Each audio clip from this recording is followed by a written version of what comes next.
दोस्तों आज की डेट में आपके साथ कोई यूपीआई स्कैम, बैंक फ्रॉड या ऑनलाइन डिजिटल स्कैम हो जाए तो आप सबसे पहले क्या करते हैं? पुलिस कंप्लेंट फाइल करते हैं या बैंक को कॉल करते हैं या बैंक विजिट करते हैं और मन में हमेशा एक डर लगा रहता है कि क्या मेरा पैसा वापस मिलेगा भी या नहीं मिलेगा। वेल, आरबीआई यानी रिजर्व बैंक ऑफ इंडिया ने अब पूरा गेम बदल दिया है।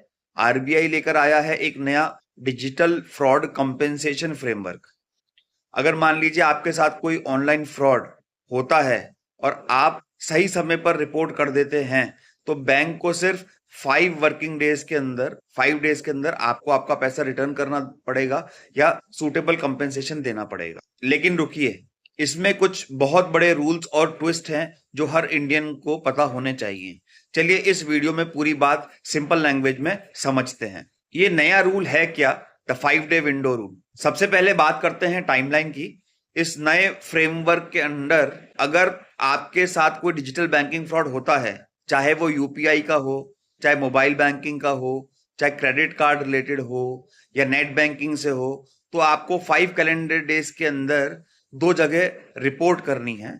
एक तो आपको अपने बैंक में रिपोर्ट करना है और जो नेशनल साइबर क्राइम पोर्टल है यानी 1930 की जो हेल्पलाइन है उस पर भी आपको रिपोर्ट करना है।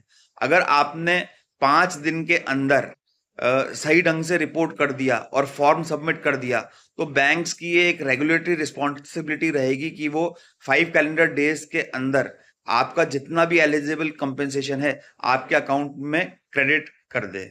तो कहने का मतलब है कि अब महीनों का बहुत ज्यादा इंतजार नहीं करना पड़ेगा। अच्छा, अब बात करते हैं कि पैसा कितना मिलेगा, कैसे मिलेगा, इसका पूरा एक बार मैथमेटिक्स समझते हैं। अब आप सोच रहे होंगे कि क्या पूरा पैसा वापस मिल जाएगा? आरबीआई ने ये रूल बेसिकली स्मॉल डिपॉजिटर्स और आम जनता को प्रोटेक्ट करने के लिए बनाया है। इसकी मैथमेटिकल कैलकुलेशन कुछ इस तरीके से है।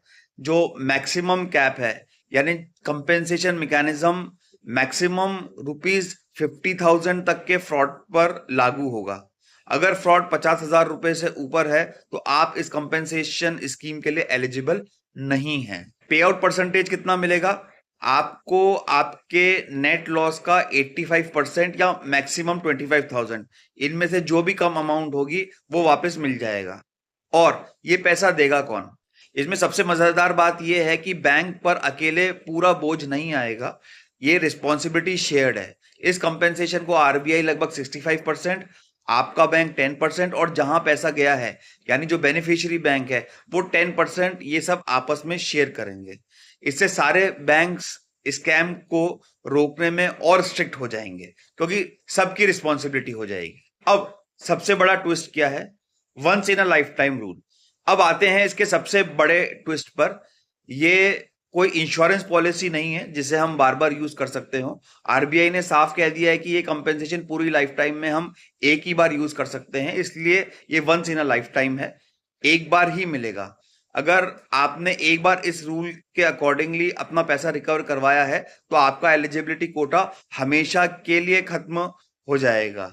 अच्छा, जॉइंट अकाउंट्स में भी सिर्फ एक ही पार्टनर इसे क्लेम कर सकता है। और एक कमाल की बात यह है कि पहले अगर आप गलती से ओटीपी शेयर कर देते थे तो बैंक हाथ खड़े कर लेता था, लेकिन इस नए रूल में अगर आपको प्रेशर देकर के धोखे से मैनिपुलेट करके ओटीपी ले लिया गया है और आपके साथ एक धोखाधड़ी का ट्रांजैक्शन करवा दिया गया है, तब भी आप इस स्कीम में अपने क्लेम को फाइल कर सकते हैं।